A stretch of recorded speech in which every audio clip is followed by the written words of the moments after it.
Go. I'm Dr. Catherine Wilbert. I am the CEO and director of Big Sky Ranch and Catnip Foundation in Folsom, Louisiana. I've been involved in animal welfare for over 30 years, actively involved on boards and directly with rescue. I am a trained and certified first responder and have worked quite a few disasters, not only in Louisiana, but in some surrounding states as well. And this particular hurricane, Hurricane Laura, and the disasters we've been taxed with here in Louisiana over the past several months have been by far the most frustrating and mind-boggling disasters I've ever been involved with. It is, I guess, much like rescue and animal welfare is every day in Louisiana, very frustrating and political and sometimes backstabbing and really, really difficult to get people to work together. One of our biggest missions is to help educate people and help people change the way they think and feel about living with and caring for animals. That's actually our mission statement. And we have done really well working collaboratively with other respectable rescues and people who really want to make a change in this state. What made this hurricane frustrating is trying to reach out and help and trying to do the things that we've done in other disasters that have worked and just running into brick walls constantly. We actually, knowing what we've learned from other disasters, it's much easier to get animals out beforehand than waiting until floodwaters are here, which is what we fought in 2016.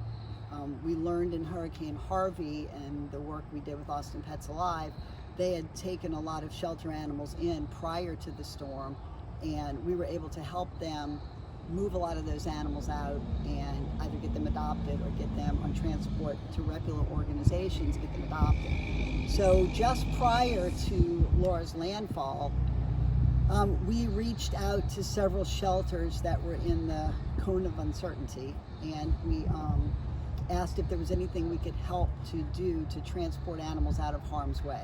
We have a large transport van that we use to transport animals, sometimes for spay-neuter for community people, but we use it to transport animals to other shelter partners and adoption partners that we work with in other parts of the country.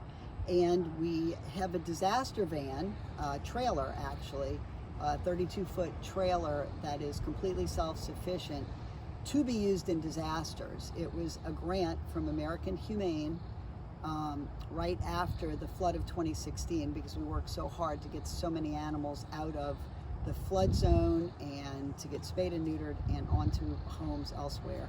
So we were awarded the grant for that disaster trailer, and it's been in a lot of disasters. It's been to multiple hurricanes, Harvey, Michael, Irma. So we tried to contact the different animal shelters, and basically we were told by a couple of them that they'd already gone for the evening and animals were still in the shelter, which was really mind-boggling to me.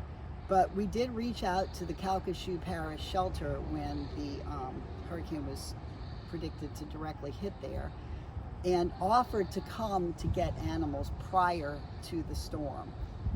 They couldn't get permission to release the animals. I don't remember the exact numbers, but I believe there was somewhere around 60 dogs and 30 some odd cats left in the shelter prior to the hurricane hitting. And we said we could at least take all the cats out of there. By the time it was approved for us to come pick up the cats, we had not enough time. It was about 5 in the evening. There would not have been time to drive there and back. We would have been in the storm. So we talked to them about coming as soon as we possibly could. If it was a water situation, whatever, we were trained in that, we would come help. We would get the animals out and bring them back to our sanctuary, where we in general house about 300 animals, and work diligently to get them adopted, get them the medical care they need, and also bring them on transport to adoption partners. So the next day, we were told we were not able to get into the shelter because there were trees in the way, but they were cutting the trees and we would be able to come that afternoon to get the cats. In checking back with them to try to plan our day, I asked some questions about what the animals would need. Are any vaccinated? Were any of the cats vaccinated? Did they have a roster of who was there? So I could plan on where to put the animals in our shelter when we got them. And at some point during one of the phone calls, the girl I was speaking with, who I believe was the shelter manager there, she said that I needed to talk to the vet. And the phone was given to Dr. Renee Poirier. And at that time, after planning for 2 days to come get the animals and having the van ready and the volunteers ready and everything staged to pick up cats, I was told that she did not need our services because the LASPCA was already picking up the cats to bring them to Texas. So I guess at the time I thought that was a good thing. It's great to see people work together, and it's nice that animals were getting out of there and going somewhere, hopefully where they could get the care they would need and adopted.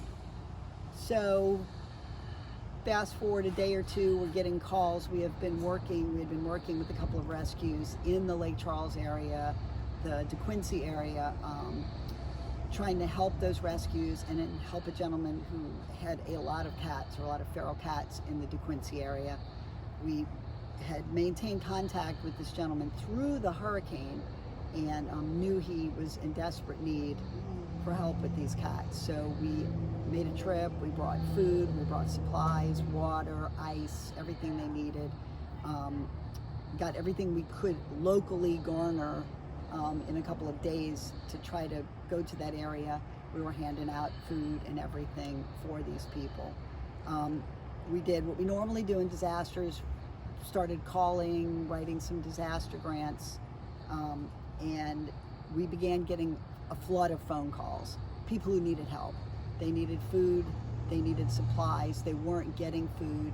I was being told even of situations where people were shooting animals that they did not have food or water for. So I reached out to the Greater Good, which is an organization that we work with quite a bit. We're actually their rescue bank affiliate for the state of Louisiana. So we work with them and have a very good relationship.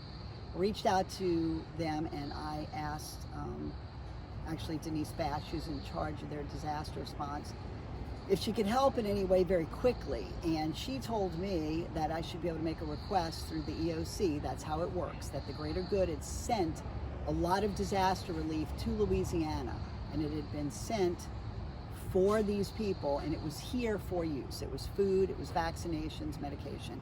But I needed to reach out to the animal control in the parish that was affected and go through the EOC to garner those supplies we needed to help people. I again reached out to the Calcasieu shelter, was given Renee Poirier, and I was told that they did not need help and there was not people there who needed help. They had it completely under control. I explained that I was getting call after call for people who wanted to surrender animals, who could not help themselves. They didn't have food. They didn't have food for them. They didn't have food for their animals. They had no place to stay. They were trying to stay with relatives. I was told to tell them to contact animal control, that they had it. There was plenty of food. I was told so many times, there's plenty of food. Nobody needs food. I couldn't get any food.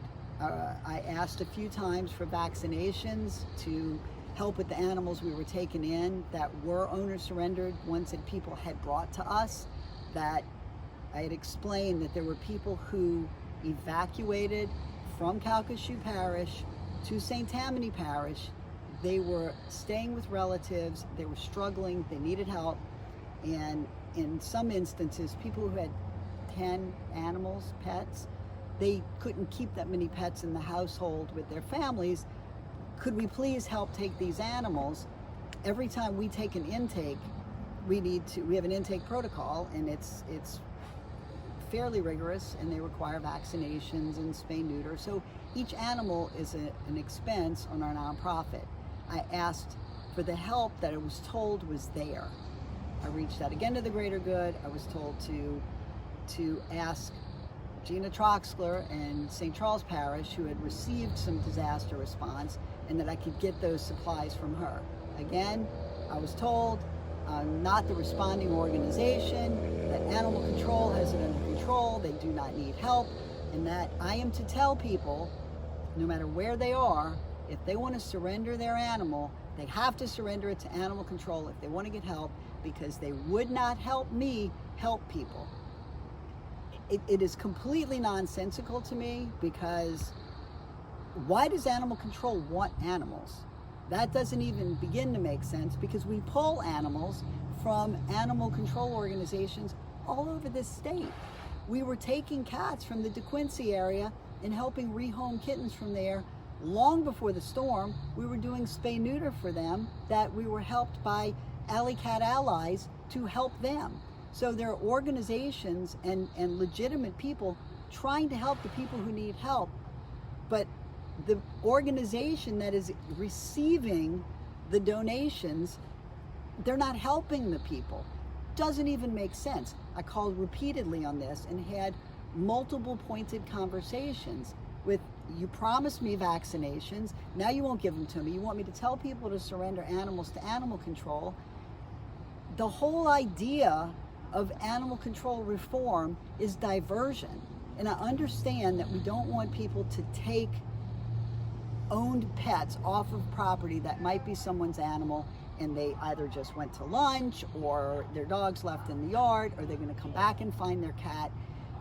All of our trips to Lake Charles, we dropped off food to people. If we saw loose animals, we recorded the address, we fed in place, we talked to neighbors, we did things to make sure that the animals had food and they weren't taken from their area. The only animals that we took in were direct surrenders. The unfortunate thing is we can't get help for that.